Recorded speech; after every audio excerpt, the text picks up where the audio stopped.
vários problemas que a gente vai citar alguns aqui, né? Então, uma vez, e a gente tem que entender onde nós estamos. Aqui, essa casa tem uma dimensão espiritual, uma dimensão muito grande, porque aqui é um hospital de almas, nós somos almas adoecidas.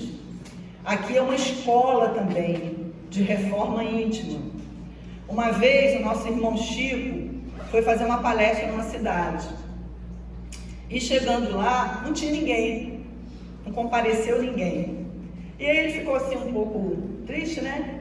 E ia virando as costas para ir embora. Aí o Emmanuel, aproveitando uma das mediunidades que ele tem, que era de evidência, ampliou com certeza, né? E virou para ele e falou: dá uma olhada, olha de novo para a Assembleia. E tinha milhares de espíritos aguardando aquela palavra do Chico. Então, nós precisamos, antes de qualquer conversa, entender onde estamos, o que estamos fazendo aqui. Porque estamos sempre acompanhados por uma multidão de testemunhas. O apóstolo Paulo já falou isso. Nós somos mais ou menos 8 bilhões de almas encarnadas e 3 vezes isso desencarnadas, ligadas ao orbe terrestre. Então estamos acotovelando sempre com irmãos desencarnados, afinados aos assuntos que nos interessam. E aqui não é diferente. Então isso é um ponto importante da gente entender. Porque a importância desse assunto, da gente falar sobre convivência. Porque nós falarmos errado ou escrever errado numa aula de português é ruim, né? Você também não saber fazer uma conta, de resolver uma fórmula numa aula de matemática também é ruim. Agora aqui é uma escola de fraternidade, aqui é uma escola de caridade, de reforma íntima. Aqui a gente pode escrever ou falar errado, fazer uma conta errada, mas a gente não pode faltar com o exercício da fraternidade, da caridade, porque é essa a finalidade da casa, da reforma íntima. Então, nós poderíamos também resumir esse tema no capítulo 20, o último item do Evangelho segundo o Espiritismo, onde fala a missão dos espíritas. É muito bonito, eu sugiro a leitura, não vai caber aqui, não vai dar tempo. É uma mensagem do Erasto, onde ele diz exatamente a missão dos espíritas. E é isso, seja no lar, no trabalho, seja em qualquer lugar, as instituições também de caridade, de religiosas, como na casa espírita, também a convivência é às vezes complicada. Algumas coisas acontecem. E da onde que vem a convivência social? A base é na família. Então a base é lá. Por isso a importância da evangelização da família, porque nós trazemos para fora do nosso lar aquilo que tivemos ou não dentro do lar. Então é muitas diferenças. São muitas diferenças que existem entre um indivíduo e o outro. Nós não somos iguais. Nós pensamos diferente e temos essa formação familiar diferente. Por isso que se torna tão difícil a convivência. E nós vamos botar um pouquinho dessas diferenças aqui, para a gente poder entender, porque são vários os itens importantes para esclarecer a dificuldade da convivência. Nós vamos tentar falar um pouquinho aqui. Primeiro essas diferenças, nós vamos falar também da comunicação, da clareza das informações, tá? Nós vamos falar aqui as pessoas, e hoje é um dia importante para falar disso, as pessoas que são responsáveis por essa casa, no plano material, e vamos trazer algumas sugestões do Emmanuel, da Joana. Nós assistimos na FEB TV, tem um programa muito interessante sobre orientação à casa espírita, todos deveriam assistir, e eles abordam vários assuntos que eu tentei resumir um pouquinho aqui. Então vamos lá. Então, nós somos diferentes, tá? Diferentes personalidades, crenças da vida, educação, comportamentos e influências. E como no lar pipocam atritos, melindres, posses, etc. Muitas vezes calados ou encobertos em nome de uma falsa caridade. mas que acabamos percebendo nos olhares, nos recadinhos, nas fofocas, nos comentários e até afastamentos inexplicáveis da casa de companheiros engajados e entusiasmados com o trabalho. Isso tudo acontece aqui. Então, a gente às vezes ouve uns comentários, né? Umas coisas, isso acontece. Infelizmente, aonde tem um grupo de pessoas, essas diferenças são mostradas. Então, por exemplo, um exemplozinho, só vou dar um exemplo. Aqui nós temos uma ordem para tomar o passe. Então, fica ali uma pessoa, né, um irmão, uma irmã ali, direcionando. Aí eu já ouvi um comentário de irmão que não é novo na casa. Ah lá, estão furando a fila. Deixa eu esclarecer, gente. Isso é importante, né? Por isso que a comunicação é importante. Algumas irmãs vão na frente porque elas têm uma tarefa lá fora para fazer. Cortar o bolinho, fritar o pastel, arrumar o bazar com as roupas, expor os livros ali para venda. Então elas têm que furar a fila, tá? Mas elas não estão furando a ordem, não. E quem estiver com pressa, está com almoço em família, não está se sentindo bem, está com a mediunidade ali desequilibrada, senta aqui na frente, porque a ordem vai ser sempre essa, ó, das cadeirinhas. É um exemplo de uma coisinha que acontece, mas não parece, não, isso perturba a frequência vibratória que estamos tendo aqui. Porque, na verdade, nesse instante que vocês estão focados aqui no assunto, nós estamos sendo atendidos. Tem aqui vários médicos, fisioterapeutas, psicólogos, enfermeiros, estão atendendo a nós em nossas necessidades. E onde que nós seremos beneficiados? Na qualidade do pensamento, na qualidade da frequência. Porque qualquer coisinha distrai a gente, qualquer barulhinho tira a gente da concentração. E esses tipos de comentários é muito triste. Mas por quê? Porque estamos numa escola de reforma íntima. É só um exemplo, tá? Eu tinha relacionado mais, mas hoje é um dia de festa, nós não iremos entrar nesse tópico, tá bom?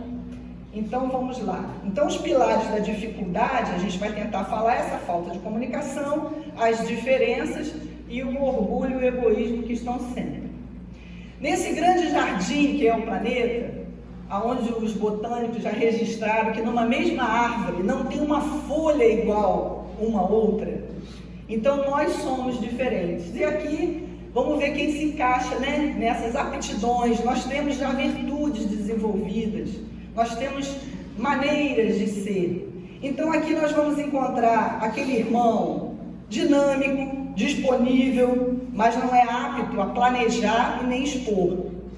Nós vamos achar aquele irmão certinho, racional, organizado, gosta tudo do preto no branco, mas não tem habilidade para mudanças. Nós vamos encontrar artistas, o lúdico, gosta de enfeitar, músico, mas não quer coordenar grupos. Nós já tivemos músicos aqui, e aí eu, pitaqueira como sempre, né? Porque aí a carapuça vai caindo, não vou ter nem pescoço aqui hoje mais. Aí eu perguntei se ele podia coordenar um coral, que é o meu sonho, ter um coral aqui no Viana. Aí ele falou, não é assim, não é tão simples.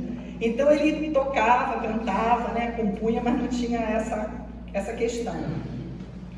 Então nós vamos encontrar introspectos, extrovertidos, o afoito, o ponderado, o sincerão, aquele que fala mesmo, o questionador, o acomodado, o modernoso, que quer mudar tudo, e o conservador. Tá tudo isso aqui, gente. E tem gente como eu que tem de tudo um pouquinho. Então, todos, eu grifei bem ali, todos importantes e insubstituíveis e indispensáveis em suas peculiaridades. Como assim insubstituível? A obra na casa vai continuar. A casa vai fazer 60, se Deus quiser 100, 200, 300 anos. Porém, as pessoas que estão aqui, como são únicas, elas têm suas peculiaridades. Então, vai vir um outro fazer o trabalho, vai vir fazer até melhor, com certeza, porque essa é a lei do progresso. Mas será insubstituível na sua peculiaridade, no seu modo de fazer. Cada um tem um modo. Então, quando vê um irmão, né? Aqui nós tivemos, infelizmente, alguns irmãos trabalhadores antigos da casa, vai aqui a minha homenagem, e vieram outros para substituir, porque a obra tem que continuar. Vão fazer melhor? É possível, mas não igual. Então é nessa questão de ser insubstituíveis e indispensáveis na peculiaridade de cada um. Então é importante a gente saber isso. Então uns vão sonhar, outros vão ponderar, outros vão planejar, outros vão concretizar. Uns organizam, outros adornam, e lá vamos nós, nessas diferenças, seguindo a lei do progresso.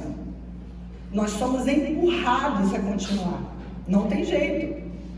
Às vezes até a pessoa vai substituir a outra e não se sente preparada, mas existe todo um amparo. A diferença daqui para as outras religiões é que nós sabemos que não somos só nós que estamos aqui.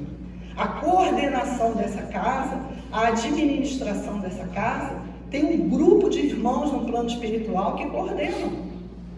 Às vezes a gente ajuda eles, às vezes a gente atrapalha. Então vamos evitar crítica, vamos evitar posse, porque a gente tem mania de cuidou, já acha que é nosso. Nós não temos nada aqui nesse planeta. Tudo é transitório, a gente sempre repete isso, isso deveria ser um mantra. Porque nós vamos sair daqui, dessa fase de vida. A vida continua, a vida é uma só. Ora aqui, ora lá. Então nós não somos donos de nada. Então a gente tem que exercitar esse desprendimento.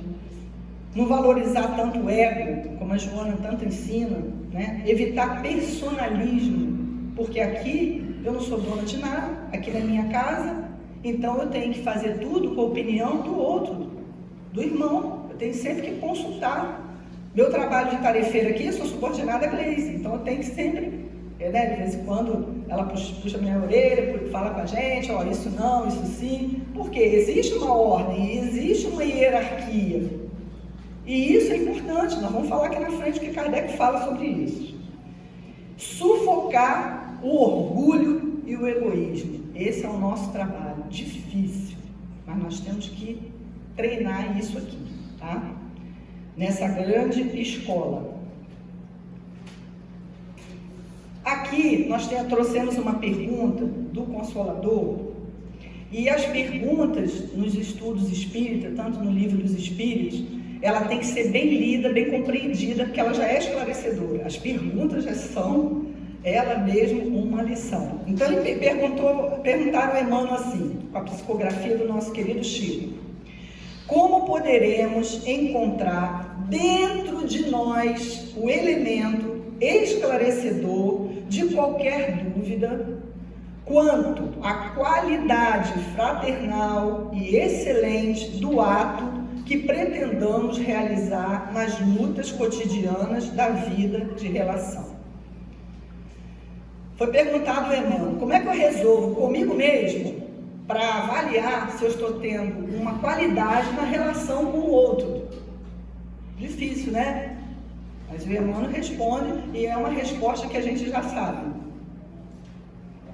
Ele vai dizer assim: aqui somos compelidos a recordar o antigo preceito do amar ao próximo como a nós mesmos, em todos os seus atos. O discípulo de Jesus deverá considerar se estaria satisfeito recebendo de um seu irmão na mesma qualidade, intensidade e modalidade com que pretende aplicar o conceito ou o exemplo aos outros. Com esse processo introspectivo, cessariam todas as campanhas levianas dos atos e das palavras, e a comunidade cristã estaria integrada em conjunto no seu legítimo caminho. Amar a Deus sobre todas as coisas foi o mandamento que Jesus fechou, e ao próximo como a nós mesmos. Então o Emmanuel vem lembrar esse conceito que parece simples, mas a gente não tem conseguido.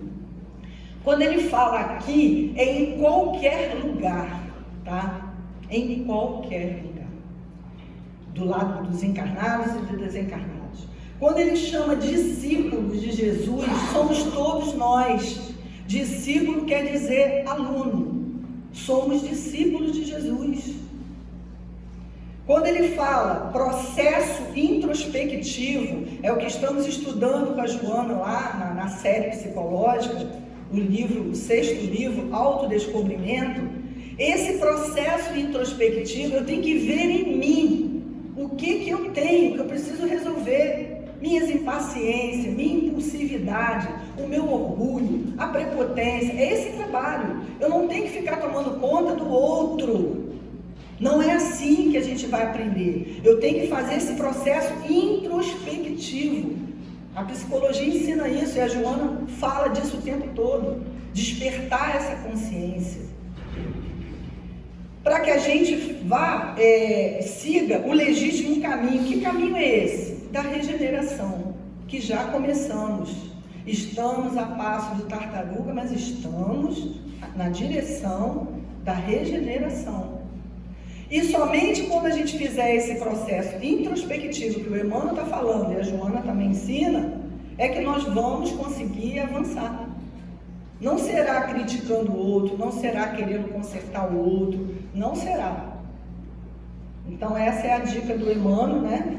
Para essa parte aqui. E toda casa precisa de uma organização, uma administração. Então hoje a gente achou importante trazer quem é quem na casa, porque observamos, analisamos que um dos problemas dos conflitos, né, da dificuldade de convivência na casa, é a falta de informação, de saber quem é responsável pelo quê. Isso tem dado alguma coisa. Graças a Deus essa casa, ela é abençoada, tá? Nós passamos aí por crise na política, crise na saúde, com a pandemia, e nós conseguimos corresponder às expectativas dos amigos do plano espiritual e levamos tranquilos. Fechamos muito pouco, né?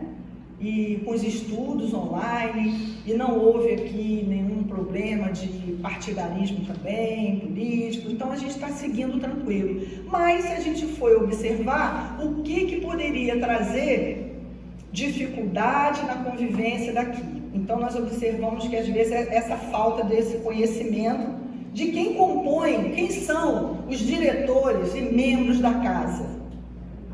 Achamos importante colocar isso aqui. Tá? Porque aqui é uma sociedade, já foi casa espírita, hoje é sociedade. E como Kardec, orienta, tem que ter mesmo, usar essas ciências do mundo, que é a administração, é contabilidade, é pedagogia, é o direito. Todas as ciências, elas estão a favor do homem. E aqui não é diferente, tá? Aqui nós também temos que ter um pouquinho de cada um desses para poder organizar. Então nós temos aqui 4 diretores, tá? A nossa irmã Gleise Faria Cortina, diretora executiva e doutrinária. O que cabe a ela? Cabe a ela responder juridicamente pela casa. Palestras públicas, os temas, os expositores, a coordenação da reunião, a mídia, o som, os estudos, a reunião mediúnica, os passes, desobsessão, tratamento, coordenação da reunião anual de eleição da diretoria, recepção, a nossa recepção é maravilhosa, graças a Deus, tem a página preparatória, atendimento fraterno, grupos de estudos da mocidade a partir de 17 anos. Fica aqui com o nosso irmão Diego, mas ele é subordinado a Gleise. Apoio às campanhas e a seleção dos livros que são doados, porque nós recebemos livros usados para vender ali, precinho mais em conta, mas tem que haver um crivo, porque tem que ter o cunho lá da FEB, senão um irmão desavisado que chega pela primeira vez, ele vai ler um romance, às vezes uma coisa que não é doutrinário, então vai sair daqui com uma ideia estranha, né, de que não é aquilo que a gente está estudando. Então isso passa pela mão da nossa irmã Gleise. O outro diretor é o seu Antônio José Manja, é o tesoureiro, diretor de patrimônio. O que fica a cargo dele? Todo financeiro, despesas e doações em espécie e em material. Quer doar uma cadeira de roda, quer doar uma bicicleta. Uma vez eu consegui doar uma cadeira de roda, que era do meu pai, minha mãe cedeu, que ele já desencarnou. E aí, erradamente, eu peço até desculpa, eu fui dar direto ao outro irmão. Eu não passei por uma ordem que tem que passar, que eu vou falar aqui daqui a pouco. Tudo que entra na casa vira patrimônio e vai para a mão do seu Manja. E ele vai direcionar a direção, né? No caso, o livro direciona a Gleise. Quando é uma cadeira de roda, ele vai direcionar a essa terceira diretora, Márcia de Freitas Reis, que ficou no lugar da nossa irmã, Graça, que era esposa do seu Manja. Ela é diretora, terceira diretora, de assistência e promoção social. Cabe à nossa irmã a responsabilidade da campanha do quilo, campanha da obra do berço, que a Janete ajuda, campanha da caravana Valmor Rangel. Valmor Rangel foi um irmão que desencarnou aqui, infelizmente, durante a pandemia. Então, às quarta-feiras, tem o nosso irmão Márcio, Vanderleia, a Gleice também, que como tarefeira está lá. Distribuição de sopa, cesta básica e roupas usadas aos irmãos em necessidade, que a segunda-feira tem um trabalho aqui de assistência. Evangelização da família na segunda-feira, que fica com a nossa irmã Meire, né? A Ivone. Desculpe eu não falar o nome de todos os tarefeiros, estou lembrando só os que estão mais. Eventos, almoço, coleta entre amigos, etc. Até hoje, a arrumação ali fora fica a cargo da nossa irmã Márcia. Cantina, que tem os irmãos que são tarefeiros lá, seu Manja, Ana Cristina, Shirley, pastelzinho, bolo. Ela também é responsável pelo bazar, né, onde tem a nossa irmã Marise, Magda, até a Andréia. Então, é a terceira diretora da casa. A quarta diretora é a Lúcia Faria Cortines, que é diretora da evangelização. As crianças que aos domingos ficam estudando lá em cima, de 3 a 17 anos. Passou de 17 anos, já vem para o salão aqui com outro estudo. É importante a gente saber de tudo isso. Então, os outros membros é Ana Cristina e Angélica Portugal, que são as secretárias. Elas são responsáveis pela secretaria, elas fazem a coleta da mensalidade, a documentação, às vezes o irmão precisa de um recibo, as atas nas reuniões de diretoria. O nosso irmão Robson, a Delma e a Shirley são os conselheiros fiscais, ao qual fazem a conferência da conta bancária prestada pelo seu Manja, que é o tesoureiro. Então, meus irmãos, é legal saber isso, porque alguém quer doar aqui uma bicicleta. Quem que vai procurar? A nossa irmã Márcia. Nosso irmão, olha só como é que é difícil, até eu, né? É o nosso irmão Manja, que ele é responsável pelo patrimônio. Tudo que entra de material, ele é responsável, ele vai dar a entrada, vai passar para a nossa irmã Márcia, que é da assistência social, ela vai ver quem que está ali na lista precisando. Então, às vezes é uma panela de pressão, que a pessoa não quer mais, é um liquidificador, é bom a gente até falar isso. Porque a gente fala muito de alimento, que é lógico, a necessidade básica. Mas quem quiser doar alguma outra coisa, vai dar entrada no seu Manja, porque ele é de patrimônio, ele vai direcionar para assistência social. Quem quer doar um livro? Seu Manja, ele vai passar para a Gleise e fazer o crivo.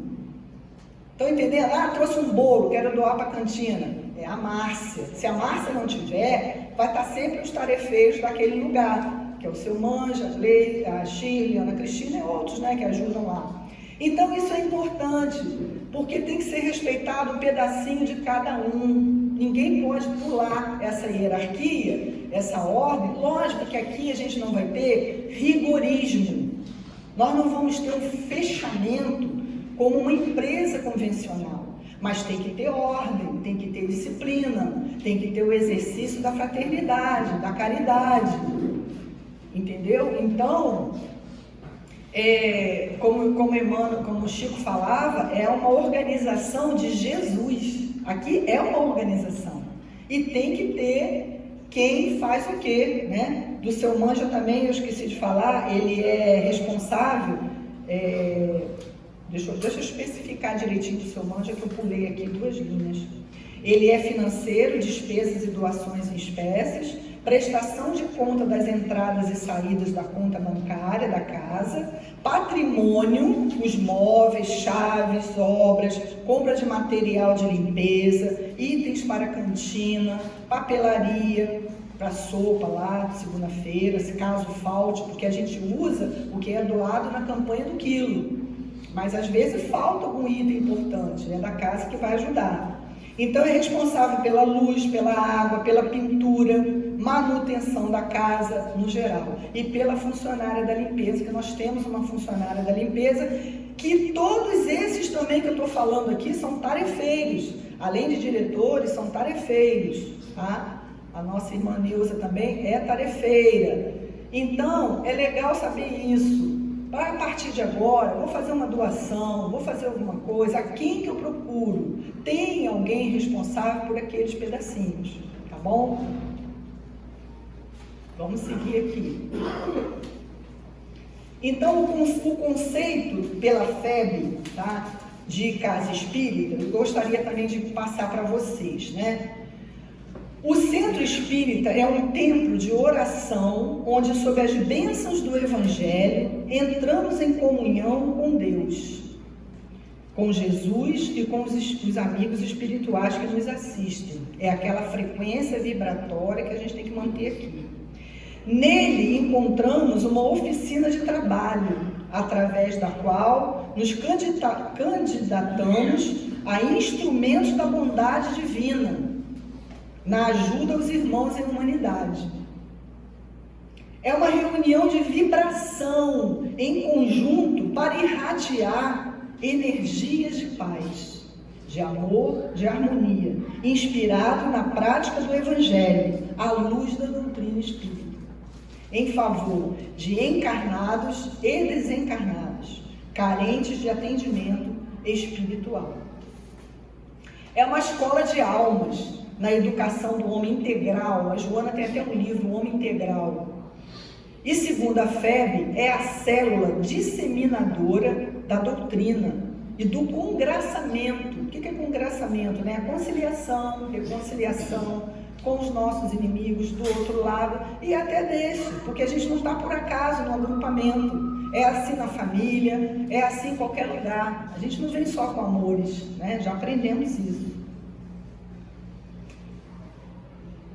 E vamos seguindo aqui mais um pouquinho. Bom, esse livro, que foi até a Fabiana que me emprestou, ela falou aqui no outro domingo, no primeiro domingo, ela apresentou esse livro. E esse livro, ele é muito importante, porque o Kardec reúne textos da Revista Espírita para fazer um esclarecimento, uma orientação ao movimento espírita. E aí o Kardec também, ele vai nos dizer que ele também teve dificuldades. E olha que no tempo dele, era bem seleto os frequentadores, não era porta aberta como nós temos aqui. Havia uma seleção de frequentadores estudiosos. Mas ele também teve várias dificuldades financeiras, inclusive a primeira sede da Sociedade Parisiense, foi até a nossa irmã Gleise que lembrou, foi num lugar bonito, esqueci até o nome, Palais Royal, que era como se fosse um shopping na época. Só que o aluguel ficou puxado, começou a dar problema, né? E aí ele vai para uma outra sede menor, numa galeria, na sala. Mas o Kardec, ele sempre lembrando que toda casa tem um patrono, tem um irmão responsável por nós. E quem era o patrono da Sociedade Parisiense, onde Kardec começou com tudo? Alguém sabe?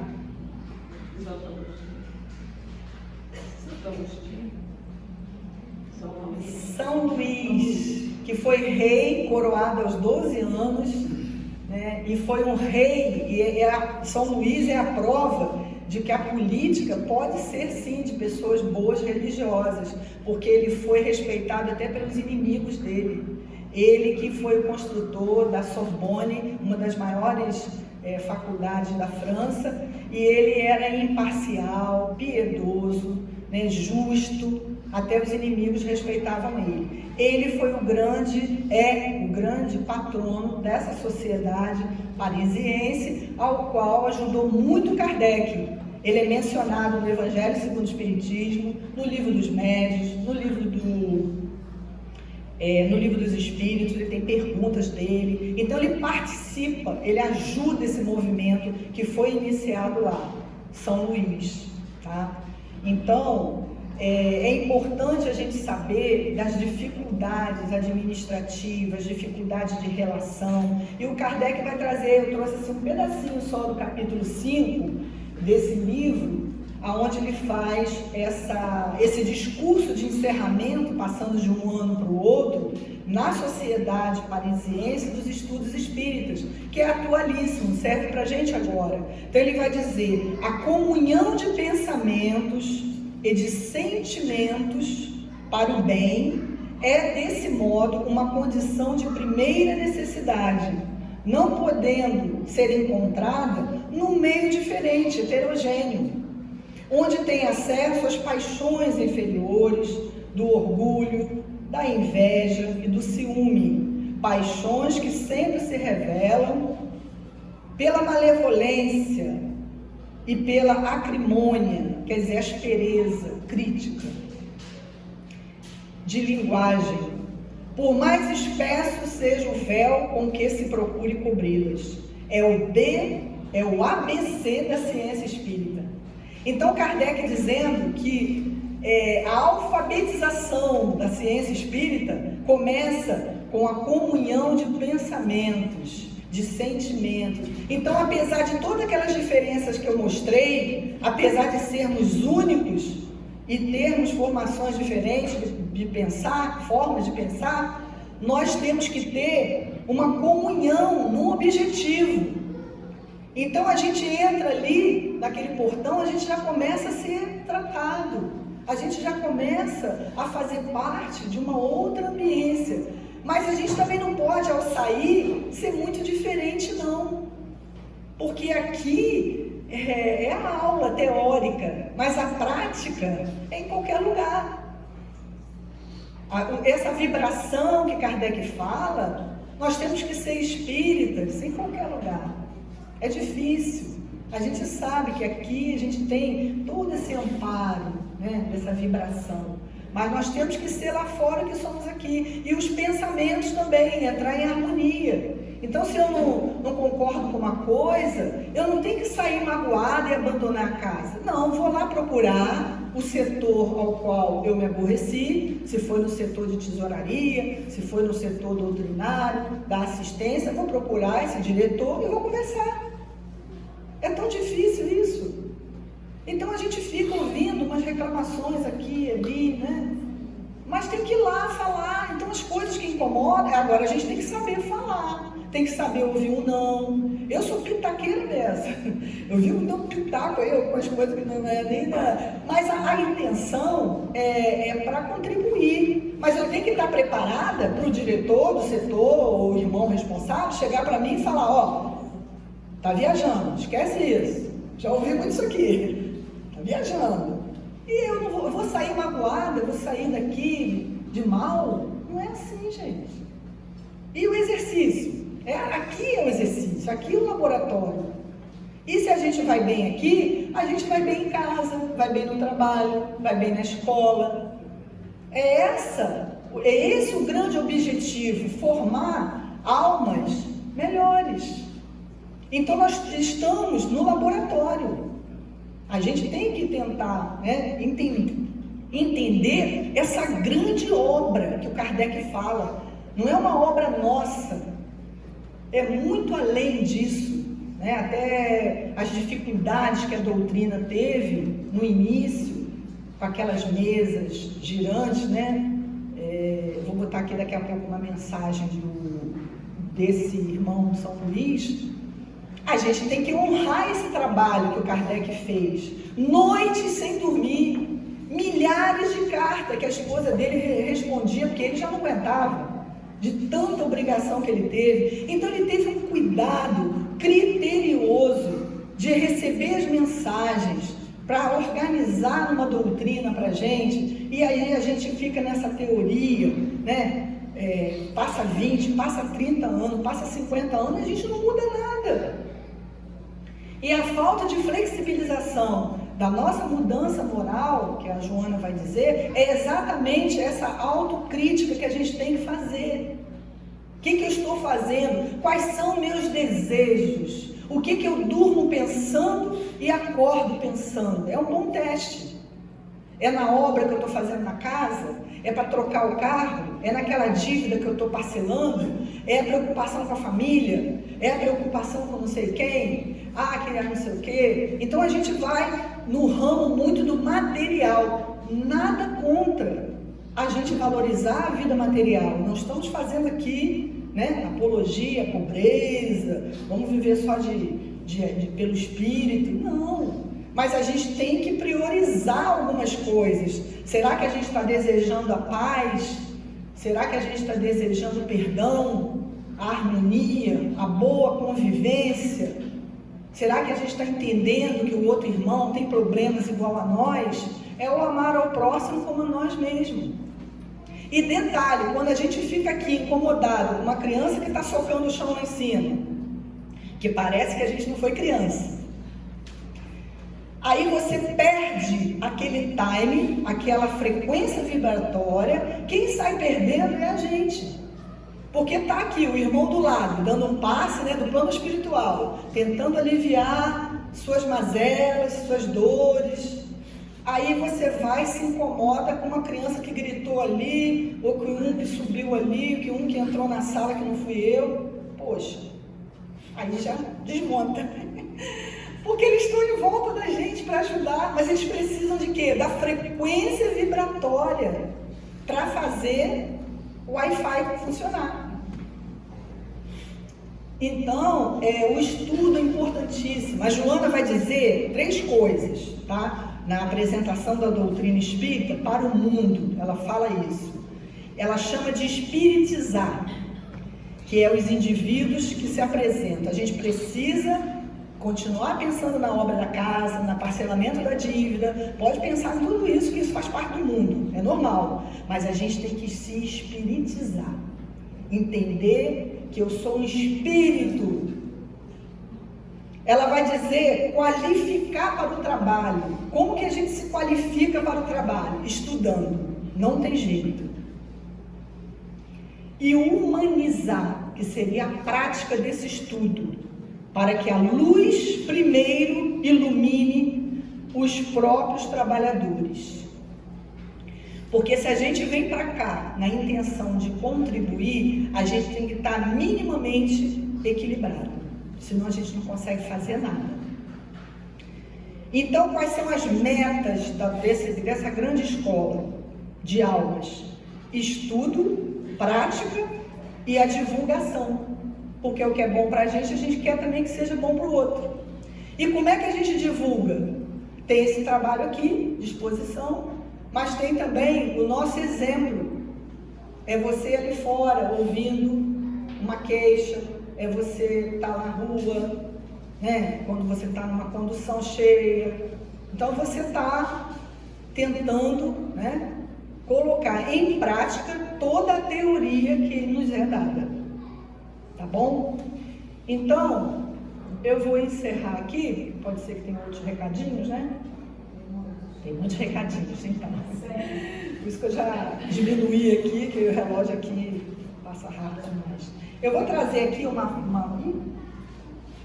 uma frase de São Luís. Eu gostei muito de conhecer esse rei Luís, né? Lá no século IX.